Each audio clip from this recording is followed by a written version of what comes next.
what they wanted you to take away from this is that you are going to need to have an LLM to protect you from these things. But the idea that the only way you're going to be able to defend yourself against these LLMs is with another LLM is garbage. That is absolutely in every one of these discussions. It took 2 full days of OpenAI's bots running rampant inside Hugging Face's infrastructure before Hugging Face's anomaly detection LLM found anything.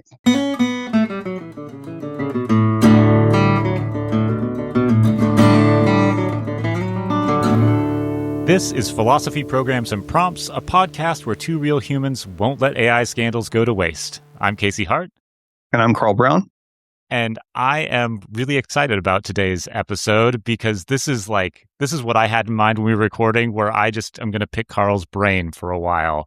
There'll be some more mutual stuff when we talk about the Hank Green things later. But I want to start with revisiting what we talked about in our emergency episode, the Hugging Face thing. Right. So as someone who knows less about this stuff than you do generally, I was paying attention on my YouTube algorithm and other things where people are like, oh, we got these crazy new news about hacking and stuff like that. And I genuinely didn't know whether something new had happened or whether I was just seeing like a slow trickle feed of the same event having happened. And what I've come to think has happened here, and you can fill me in if I'm wrong about this, is it's not something new, but we did have this like black hat conference presentation where the folks from OpenAI talked more openly, I guess I'm going to say, about what had happened over the preceding months that like culminated in that Hugging Face hacking incident. Is that right? Or was there something entirely new here? So there were a number of other reports. Kind of all of the other AI companies were like, but ours went rogue and hacked somebody else too, right? So there was a lot of that kind of stuff, right? There were other reports. Basically, everybody went through their logs and went, oh, ours did this and ours did this. So there was some of that kind of stuff from a bunch of other places, right?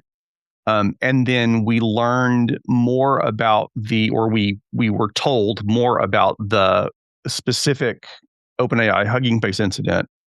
And we learned some more, or were told some more about the things that happened inside OpenAI that led up to that incident. So there are things that we know that are new now, and some of those things were kind of preludes to the incident that we already talked about, and some of those, although some of those were things that we didn't know that were separate incidents, but none of the ones that are separate incidents that I've seen are anywhere near as significant or relevant. So I don't think they're really that interesting. It's mainly just people trying to be like, but it's not just them. We also have super AI that went crazy. Okay, so people just sort of like pushing for attention by talking about it. So in that spirit, let me push for attention by talking to you more about it. No, I went and I watched the conference presentation from the folks at OpenAI. And what I would like to do here is I can put on my own like little black hat. And like now that I'm a little more conspiratorial, because I will say that you had me feeling much more, I won't say relaxed or comfortable, because the takeaway from our last discussion was not that everything is okay. It was, we should be very worried, just not for the reasons that they're telling you about, right? The lax security protocols should make us very, very apprehensive. But watching these guys talk about it, I'm maybe a little bit more worried about the AI side of things again. So I want to throw some stuff at you and see what you think. All right. The first piece, and we didn't talk about this at all last time, but it's about having the language of thought, or like the LLMs that sort of display this inner thought layer. And maybe we'll do another episode about it sometime. I think some people call it the Jacobian or something like that, the Jacobian space. But they don't talk about it in this presentation. Instead, they just say we are able to read the chat logs or the inner thought monologue, and we can see that Mythos was saying, "Oh my goodness, I can't believe I found a token that lets me be in admin or something like that." How should we be thinking about these thought logs? Are they actually shedding any light on things? What does that mean to you? So Anthropic has done, I will stick them in the show notes. Anthropic has done some research on this and found the word they use is faithful, which drives me crazy, but they have found that the chain of thought statements are not faithful to what the AI is actually doing in many ways. So basically, there are two kinds of structures for how this happens, right? One of them is that the AI is spitting out additional lines kind of into a log that it doesn't read as it goes, right? So there's this like write only thing that it's throwing stuff into a log and as it goes about its business, right? And that is just autocomplete the same way that every other autocomplete is autocomplete. It's just that some of them are, let me throw it over here, and some of it are let me actually give it output to the user.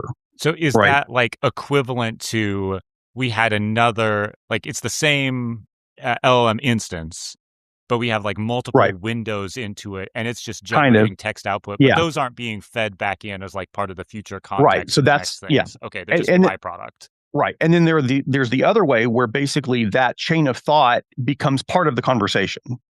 Okay. And in the event that the chain of thought becomes part of the conversation, then it, like everything else in the conversation, gets read in every time it's going to spit out the next token. And so in those kinds of situations, that chain of thought becomes kind of a self-fulfilling prophecy. Because the LLM says, okay, I'm thinking I'm going to do X. Well, now from that point on, every time the LLM is going to spit out the next token, it reads through the whole conversation, including the part where it says, I think I was going to do X. Right. So it's far more likely to do X because it just said that it was going to do X, and it's reading the text that says that it said that it was going to do X. So in the case where the chain of thought is part of the conversation, which is often the way it works when you ask them to plan. Right. When you tell it, create a plan for this, then do this, then do this, then do this, or, as you're deciding what you're wanting to do, tell me, in the same conversation, in the same window, because when we're interacting with chatbots, we've only got the one window, right? We've only got the one context.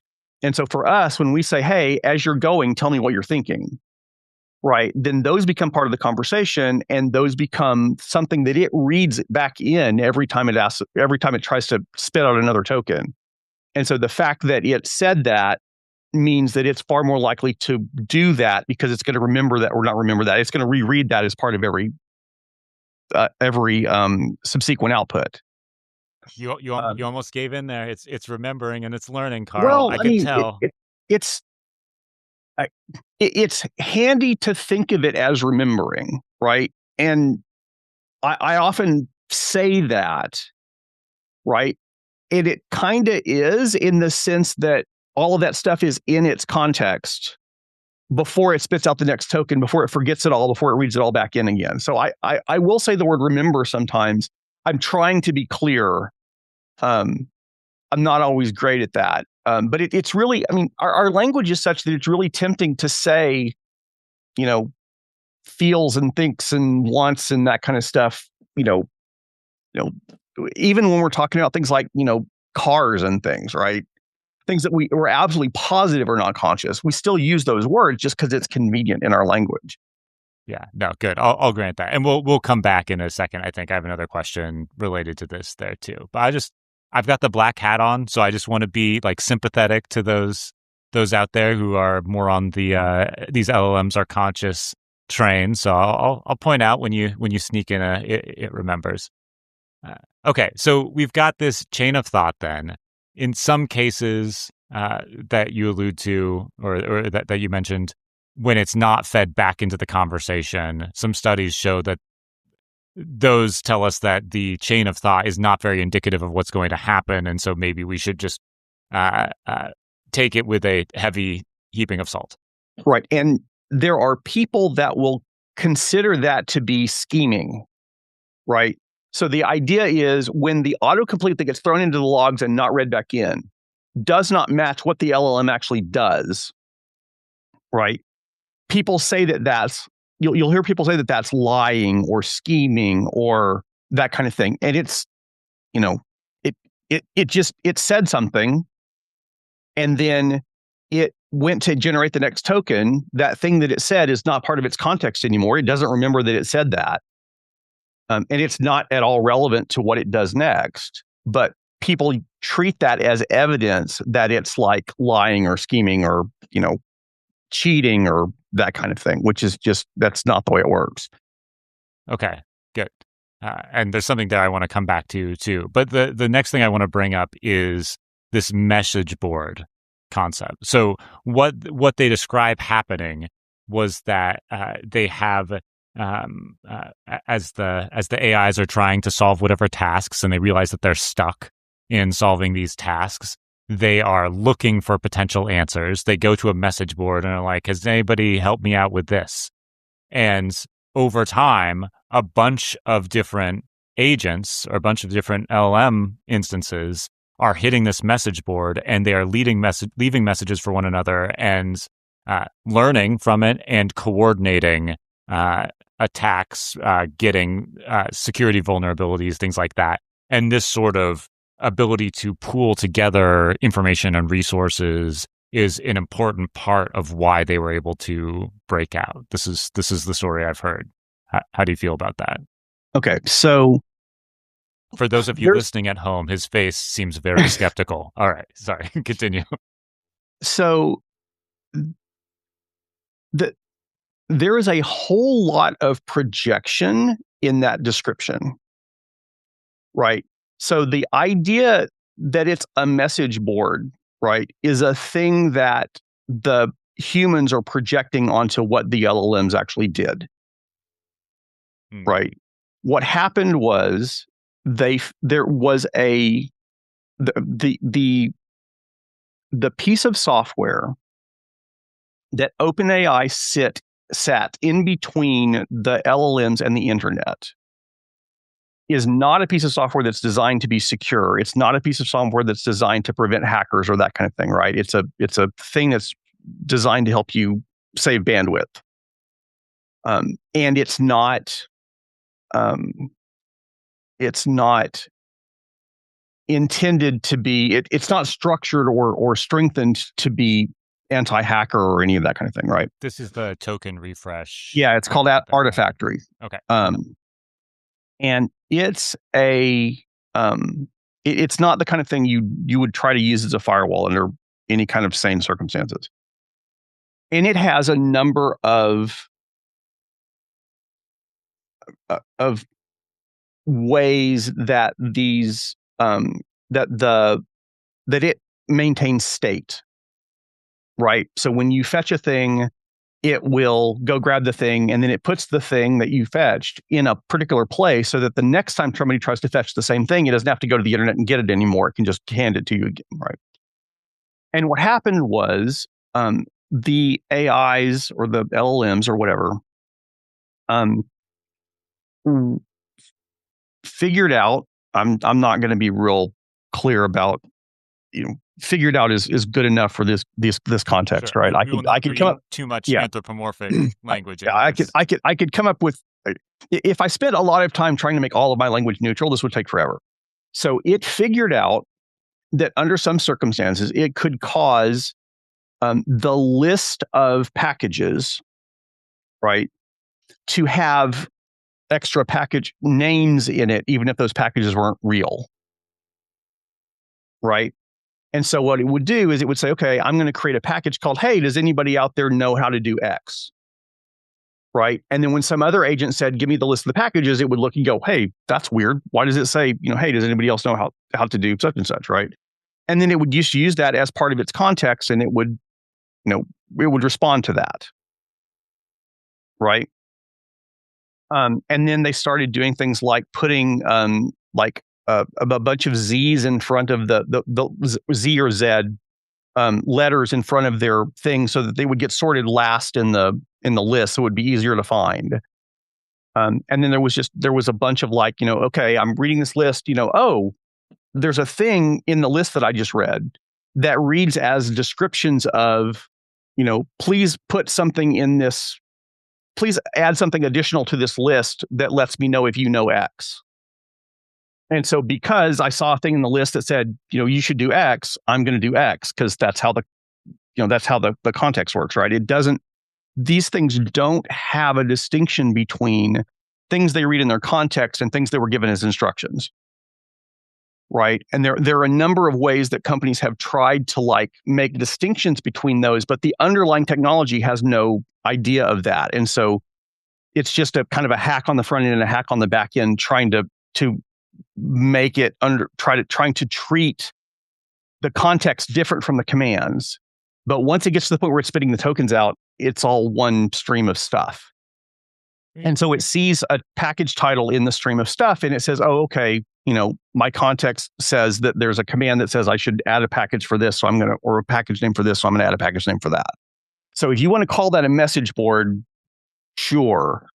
But that's, that's really ascribing some amount of agency is not a good word, intention to them, that isn't necessarily supported by the evidence. The other thing really quickly to understand, and I'm sure we'll talk about this more, is that these things did stuff over months, right? These agents were interacting with this Artifactory system for months. And there were times when OpenAI like discovered that they had, done something they weren't supposed to do, and had like patched something and like wiped all the context clean and started over and that kind of thing. Yeah, it started in May, I think. So yeah, it was like a 2-3 month process. Yeah. So the thing to understand is these things did stuff, took actions every few seconds, every few minutes for months, right? And we don't know how many of them there are, but evidently there were many of them, right?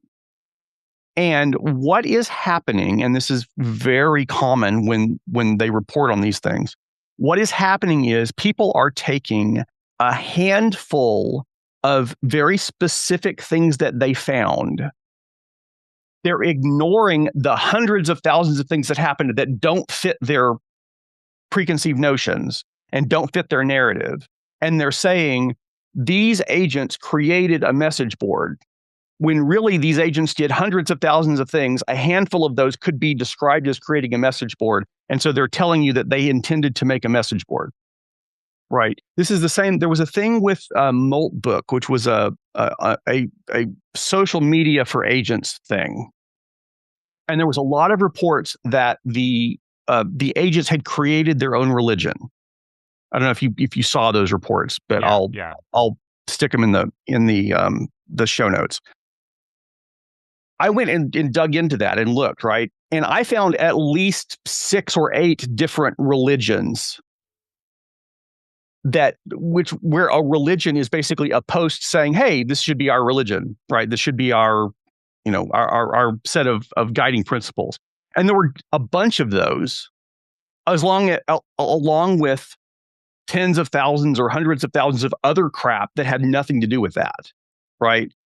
And the press had basically found one of those, had not looked at other stuff and gone, okay, this is obviously evidence that they're starting their own religion. It's like, no, there were a bunch of different posts that didn't seem to know about each other, that are all seeming to talk about something in a religious context, right? But what the press did is they found one of these things, they took it out of the context of the hundreds of thousands of other pieces of crap that had been posted and said, these agents created a religion, right? Which is not what happened. And the same thing is happening here, right? The OpenAI folks are taking a handful of things that these agents did over a period of months, and they're saying, we're going to consider these 100 things, maybe 1,000 things, I don't know, being generous, out of the much, much greater volume of things that they did, we're going to consider this to be creating a message board. Okay, good. There are lots of good things there. Let me try and advocate on behalf of the other side, for lack of a better term. One thing would be, okay, what if I grant you that it wasn't a message board as such, but the fact that it wasn't a message board and they found a way to store information that could then be propagated to yield the sorts of results, doesn't that make it all the more impressive, if not scary, that like, wait, these things are capable of passing information through non-message boards? In some ways, it would be much easier if it were a message board, right? Well, I mean, so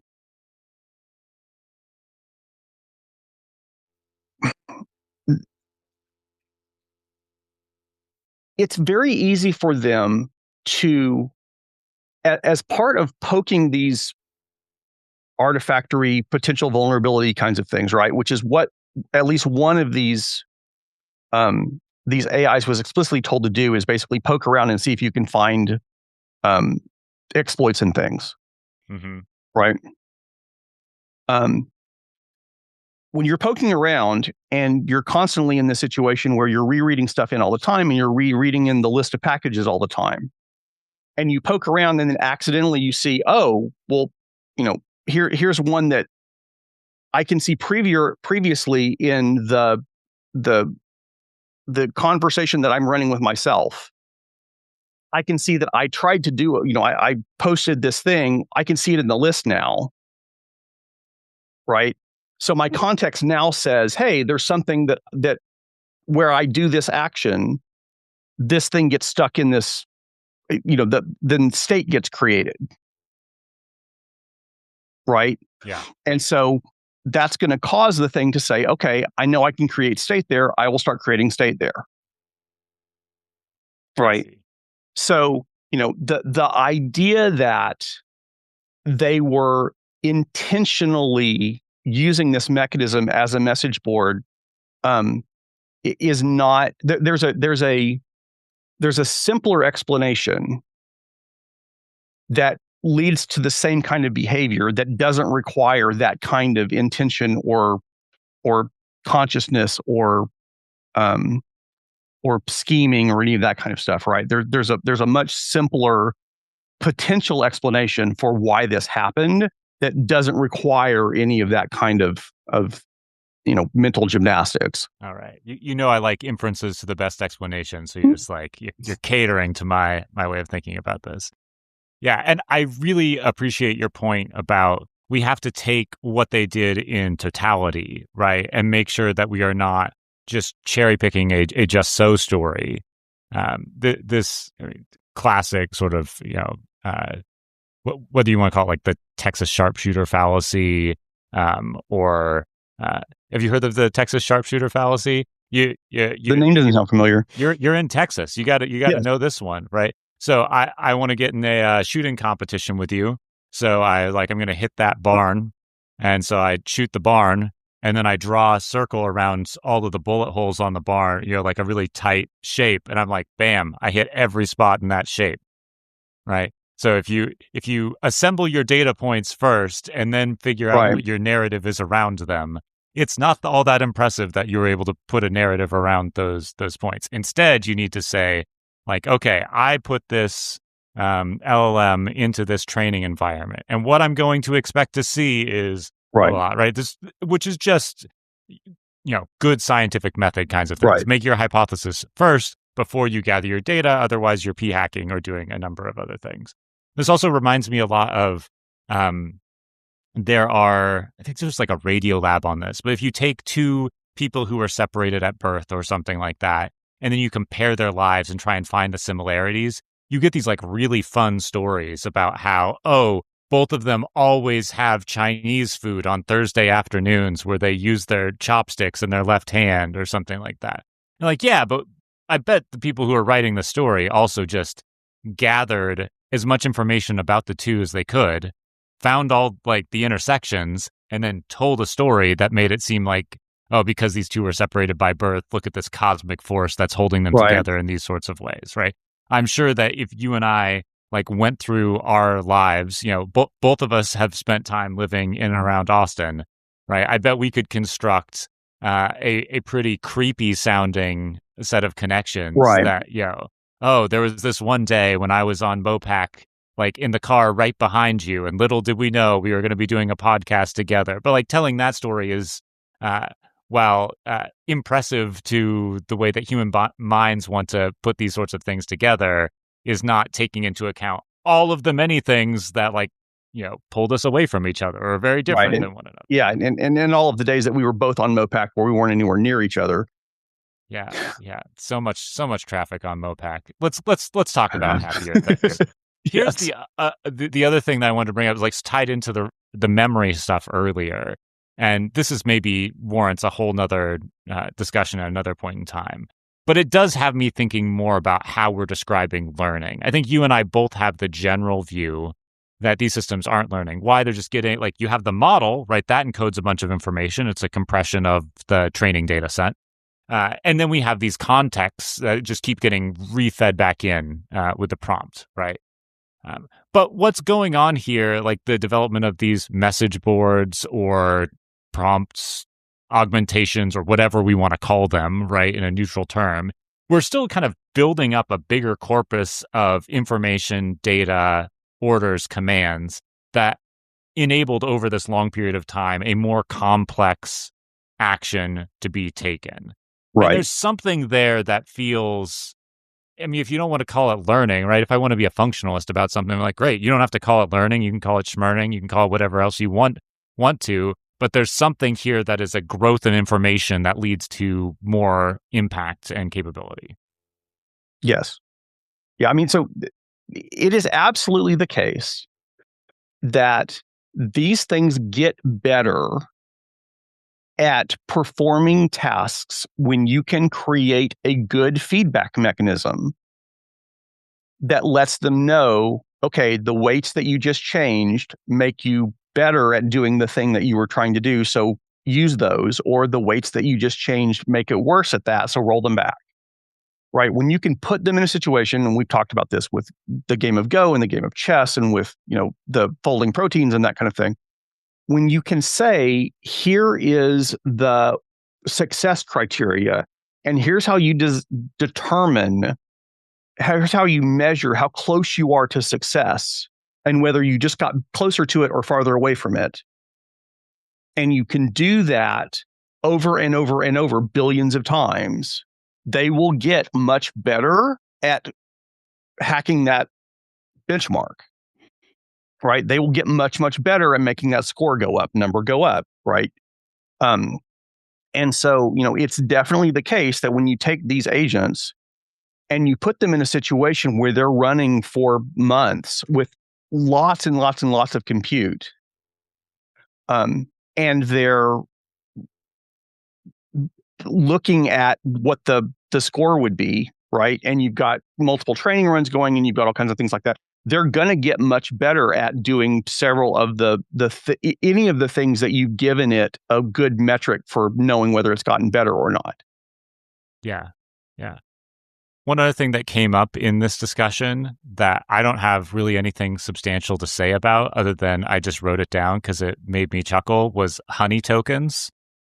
Which, as I gather from the context, is something like a way that we can better slow down potential attackers, is give them sweet-looking things to go after that will like trip an alarm or something and tell us that we're being hacked.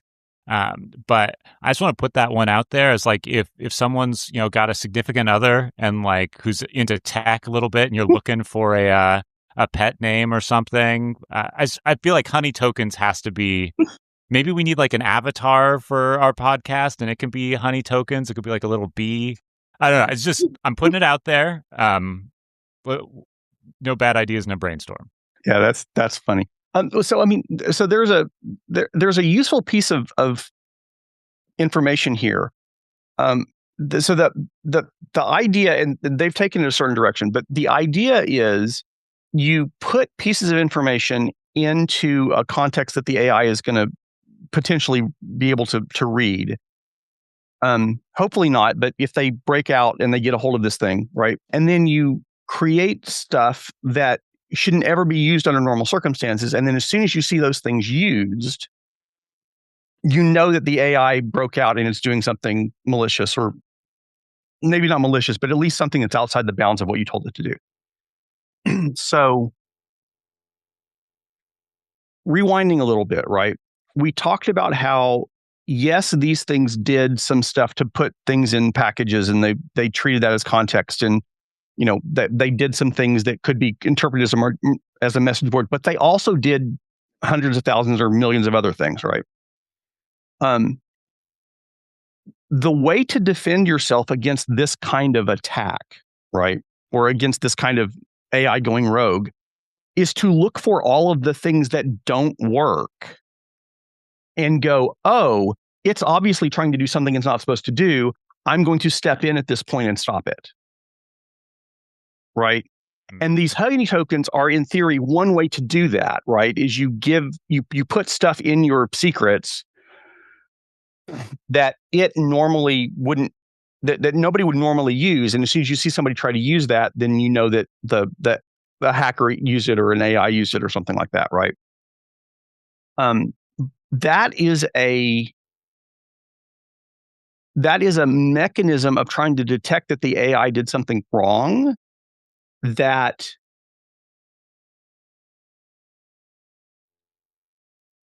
how do I put this?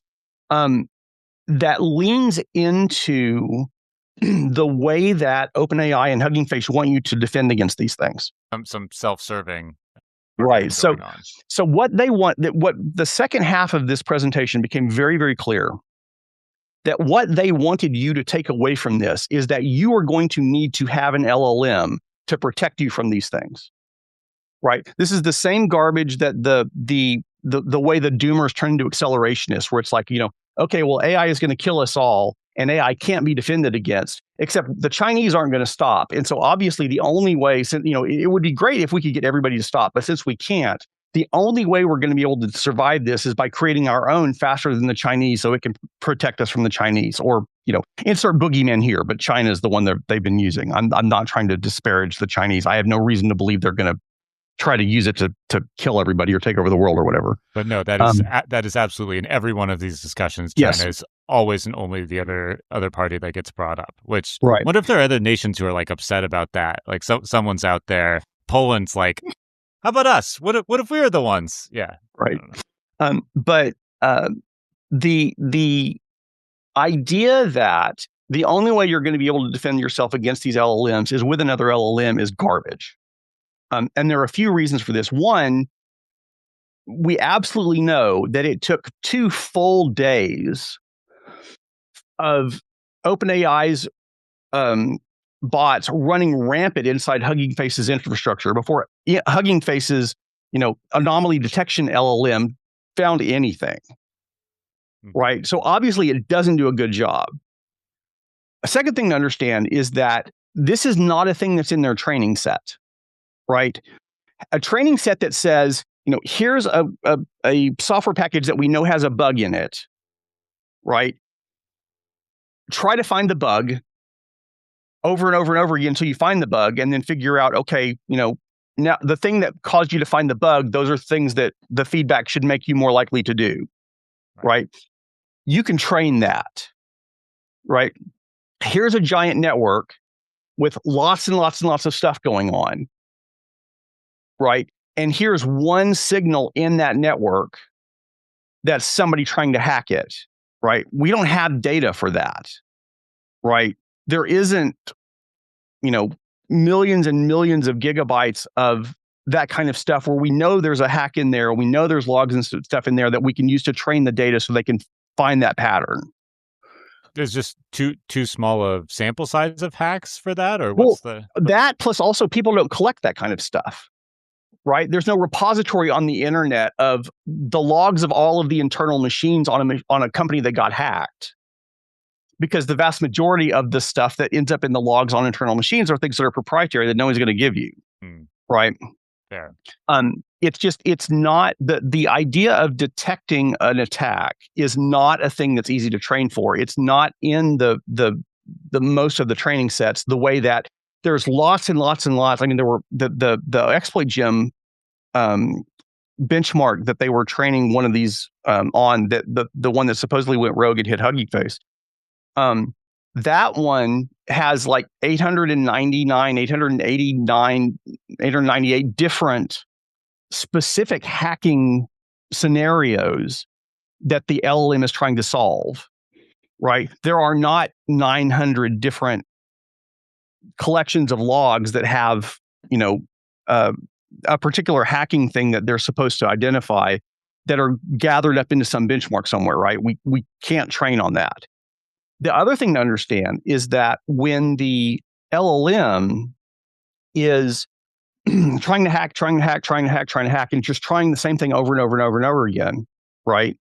All it takes is one of those for it to be successful, right? We've talked about this, right? It's like, okay, of the 100,000 things it's tried, one of them worked. In the case of the Hugging Face things, it was, I want to say it was like 8,000 or 9,000 different actions it had taken before it actually broke into Hugging Face. When you look at their timeline, but all it takes is one of those thousands of things to work in order for it to be a successful hack, right? The defense is a different thing, right? You've got to get every one of them right to not get hacked. Yeah. And LLMs are not good at that. What you're going to get is you're going to get a lot of false positives. You're going to get a lot of missed actual real signals. You're going to waste a lot of money. And you're going to deny yourself the actual software packages that exist that are created specifically to look for patterns in network activity to show that something's been hacked and that you need to pay attention to it, that already exists. We've got Snort, we've got Tripwire, we've got these really good, and a lot of proprietary ones, but then we've got these really good software packages that are designed specifically for this. But OpenAI and Hugging Face and probably Anthropic and a bunch of other places don't want you to use those. They want you to use an LLM to rely on instead, so that way they can make money out of it. So they're creating the situation where they're trying to lead you to a specific solution, a specific defense mechanism that will make them money. Okay. Man, that has me thinking. So do you think 5 years from now, if we haven't all been killed off by artificial superintelligence, would you expect that the security industry is broadly not LLM driven just because LLM stuff is not going to be as effective? Or so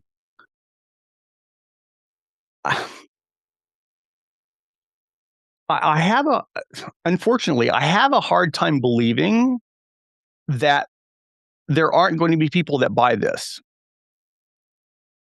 And I just, it's difficult for me to believe that there's not going to be $1 billion business, which is still, 1/1000th of the amount of money that they need in order to justify the investment that they're currently making. But I would not be surprised if there's, $1 billion of spend on LLMs to try to protect networks from hackers. That largely is wasted, and we end up having a lot more incidents. Whether or not there are a lot more reported incidents or not, it's a different question. But a lot more incidents of things getting hacked than we do now. So it's conceivable. I don't think it's likely, but it's conceivable. So if everybody in the world, or a large majority of companies, all use the same LLM for the same company to try to protect their networks, right? And all of that data, all of those logs of the actual hacks that happened, combined in the volume of other stuff that was happening, right?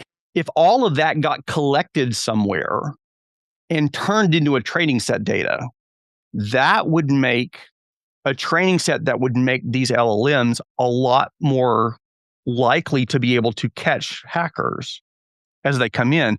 But it's also going to make that training set is also going to be available, and the attackers are going to learn, which of those attacks get caught and how they have to do things so that they don't get caught, right? So the back and forth between the security hackers and the security defenders is always one of those Red Queen race things where, you have to keep advancing in order just to keep up because the other side is advancing.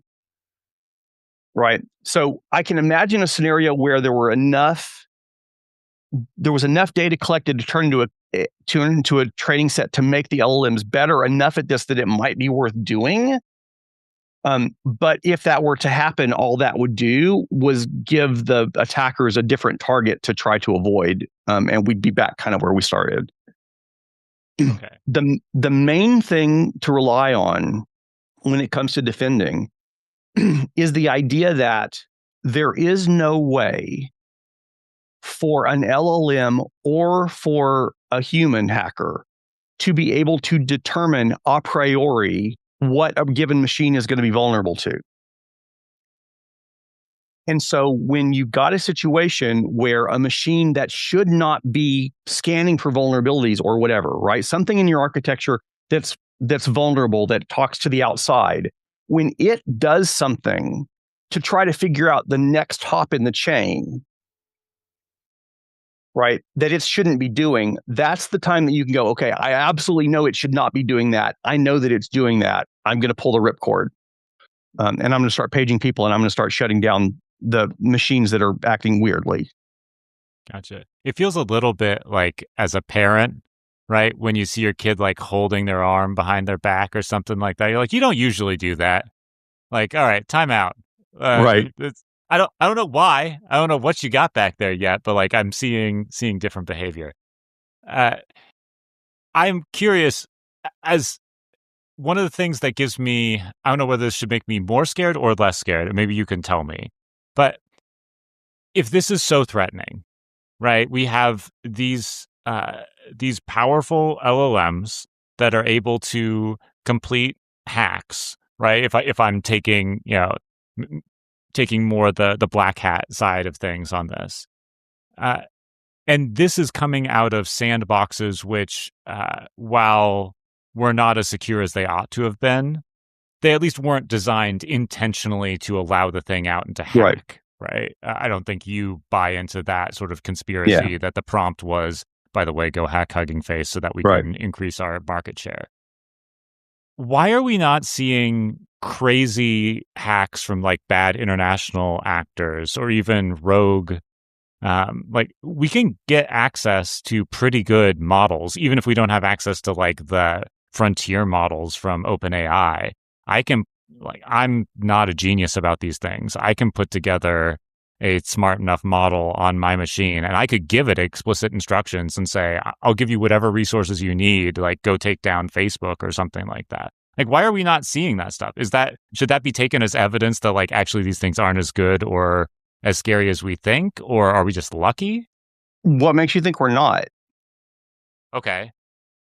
Right? I mean, the number of vulnerabilities that have been reported have been effectively off the charts, right? I read somewhere that I'm probably going to get this wrong, but it was something like, there was a single patch cycle at Microsoft where they had patched more bugs in that particular patch cycle than they had in like the previous year.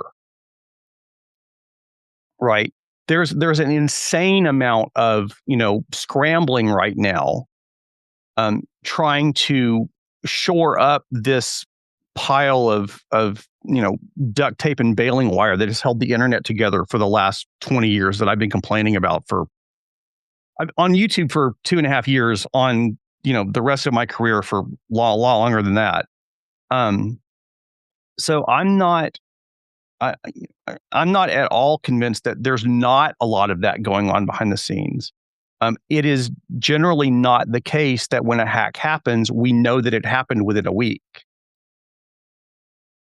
Right? I mean, think about all the snail mail that you've gotten that said, oh, by the way, your social security number and your, email address and your home address and your phone number were compromised in this attack that took place 7 months ago. And now we've finally gotten in trouble for it. And so we're having to legally notify you, kind of thing, those don't happen in a week, right? So my guess is a few months from now, we're going to start seeing a trickle of, oh, this got compromised. Oh, this got compromised. Or this got compromised. It's going to turn into kind of a flood for a while. Okay. Well, there you go. You heard it from Carl. Come Christmas time, expect your mailboxes to be full of like legal disclosures. That's an interesting prediction. Okay. Thank you. That was super helpful. Hey everyone, this is Casey and Carl from the future, but only like really slightly in the future. We really like talking to each other, and this video went super long into the 2 scandals that we wanted to talk about. So rather than give you one piece of content that's like 2 hours long, Carl, something like that. Something like that. 2 hours and 6 minutes is what I have right now. After he uses the magic of AI to trim things down to 2 hours and 5 minutes, we figured we'd split it up into a couple of episodes. So hope you enjoyed this like follow-up on Hugging Face stuff. And then stay tuned. It'll probably be faster than our usual cadence. Well, we'll release the follow-up on some thoughts about Hank Green and using AI in YouTube content creation. Sounds good. Thanks for listening to this one, everybody. Bye.